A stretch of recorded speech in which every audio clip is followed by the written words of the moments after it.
Welcome to a new edition of the Neon Jazz interview series with Israeli-born pianist and composer Yaniv Taubenhouse. We caught up with him to talk about his latest 2021 CD, a new trio album, Moments in Trio Volume 3, Roads. He assembles his mighty trio going on 7 years of creating music together, illustrating their camaraderie and solidarity as they work together for another stellar recording. He got his first piano lessons at the age of 6 and has gone on to see quite a bit of the world at large and in jazz. There's much more to come. Enjoy the story. I'm good. How are you, man? I'm good. Thanks for taking a minute out today. Yeah, no, thank you. I appreciate it. You bet. So let's talk first and foremost about an album coming out during a pandemic. It almost seems like artists that are releasing albums, this is kind of their way of almost having a live show. Yeah, right? Yeah. Crazy times we're living in right now. Yeah, they are. How have you been holding up, and how's everything been going for the last year?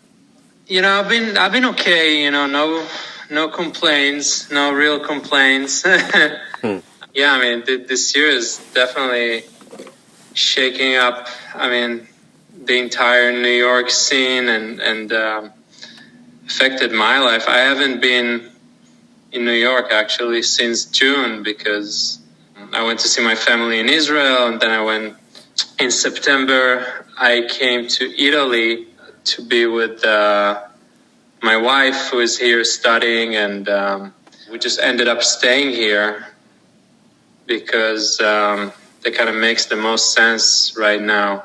Without even noticing, I've been in Italy now for almost 6 months. Where at in Italy? We're in this little town in Umbria. Okay. She's studying now in Milano, but because of the whole situation, you know, her school's been shut down and everything is online. So we just ended up going back to her hometown, which is kind of like a small town. We've just been here. It's been great for, you know, compared to the situation and the fact that we cannot really be in a big city and kind of take full advantage of what it is. So we're trying to get the most out of living a little chiller kind of situation. With this new album, what are you hoping the audience gets from this new artistic creation that you put out? Well, this new album, you know, it's interesting. We recorded it like a month and a half before, basically before COVID. There was the big COVID outbreak in New York City. So I guess the beginning of January of 2020. Right now, first of all, you know, I feel so lucky that we are able to squeeze it in, you know, before everything started to happen, the pandemic. And this music was obviously written before. It's a part of this series we're doing, the third volume of our series called Moments in Trio. It's basically documenting this trio in a way that, how would I say, trying to capture the music in its most natural way, I would say. And obviously we have tunes and we have arrangements, but it's all about what's happening, you know, in the moment with that material during that time, you know, and you know, whenever we played it. So to me, like, this is really about documenting a stage of the trio, you know, as far as our communication and how we're reacting to one another when we're playing together. And essentially that's what CDs are for me. Like, one of the main reasons of why recording even music is to try capture a moment, because we can play the same tune tomorrow and it might be a little different. I mean, it's definitely going to be different. It might be significantly different. So making this effort to really document, especially when playing with the same guys over a long period of time, and kind of see the progression. I guess that's what it combines, the compositions that I bring, you know, and with the interaction with the guys and just kind of presenting where we were at that moment in time, you know? Yeah. When we recorded it, yeah. So how did all the seeds of jazz get planted in you? How did you begin with, you know, your love of jazz? The seeds of jazz, well, so I grew up, my household growing up at a lot of blues and rock and roll because my father was a rock and roll guitarist. So I grew up with a lot of, from Jimi Hendrix to Oscar Peterson to B.B. King to anything that has to do with blues, basically.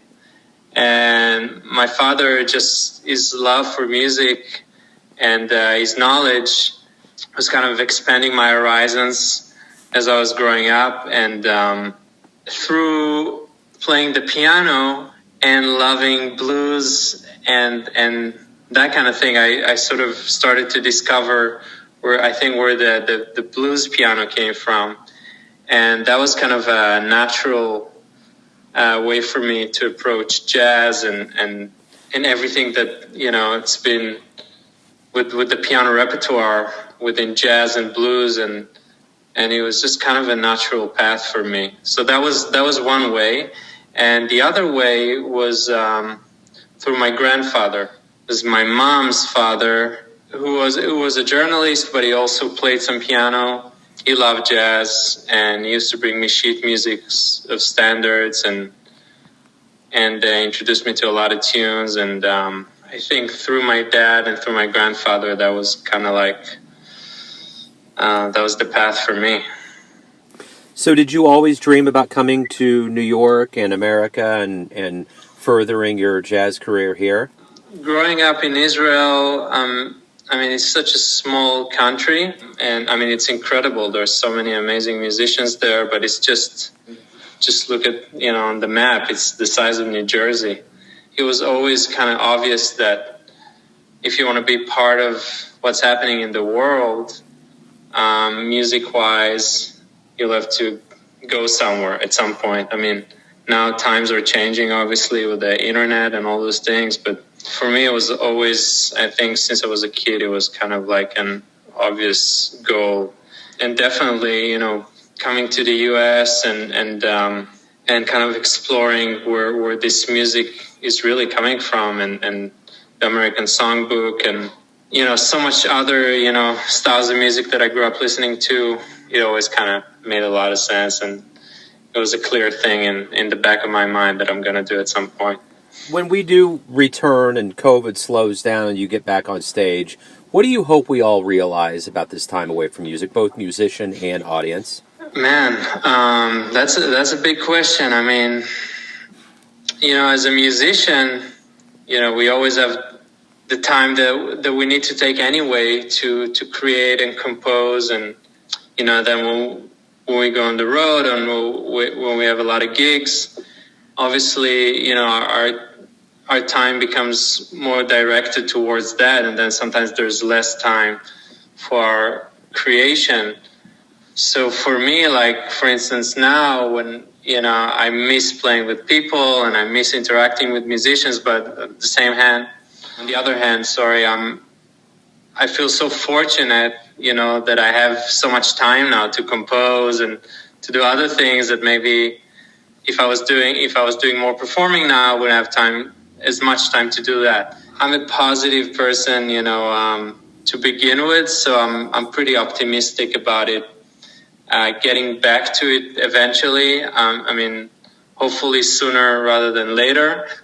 But I'm really trying to just kind of appreciate what we have right now. But that's just from my perspective as being a musician and valuing time the way I'm seeing it. But for other people, man, I think it really depends on what you're doing, because, there's some doctors, I have some doctors in my family, and they're working harder than ever now. So they don't get to slow down at all. So I think it really boils down to, I just hope that the world eventually will learn that we need to make some more efforts to make sure that we're protecting our world and that this thing doesn't happen again. As individuals, it's really hard to tell because everybody's path is so individual right now. I feel, with their own experience with COVID and how it kind of shapes their own lives, right now. Everyone has a perception of who they think you are. Your family does, your friends, your fans, but you're the one that's ultimately living your life. What's your perception of who you are? I'm just a dude, you know? Yeah. I love music. Music has always been part of my life.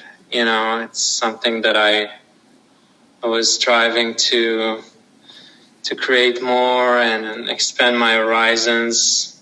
I think Rachmaninoff said that there's enough music for a lifetime, but there's not enough lifetime for music. So I always feel like there's so much to do, so much to learn. Like, I mean, going back to this album, you know, and what we talked about before about COVID and time perception, all those compositions on this album, I wrote in a very busy time in my life. And I actually had to decide that I'm going to take a whole month off just to finalize those compositions because it was so important for me to get this done. I don't know, man. I'm just a person who's trying to learn more every day, you know, to see how I can become a better human being. And I love music. And then I got my other hobbies. I love basketball. I'm a huge basketball fan. I watch basketball all the time. That's my perception of myself, I guess. Yeah, right on, man. Hey, thank you for taking some time out for Neon Jazz. Thanks for sending the email and alerting me to the new material. I really appreciate it. I've enjoyed the album. Good luck with that and on your trip back to the States and the stage and everything in between, man. I appreciate it. Thank you so much, brother. Thank you, man. Be in touch. Take care. Right. You bet. Ciao. Ciao. Thanks for listening and tuning in to another Neon Jazz interview. We give you a bit of insight into the finest players in Israel, New York City, Kansas City, and spots all over the world, giving fans all that jazz. And thanks to Yaniv for his time, music, and stories. If you want to hear more interviews, go to Famous Interviews with Joe Dabino on the iTunes Store. Visit neonjazz at youtube.com. And for everything Neon Jazz all the time, go to the neonjazz.blogspot.com. Until next time, enjoy the jazz, my friends.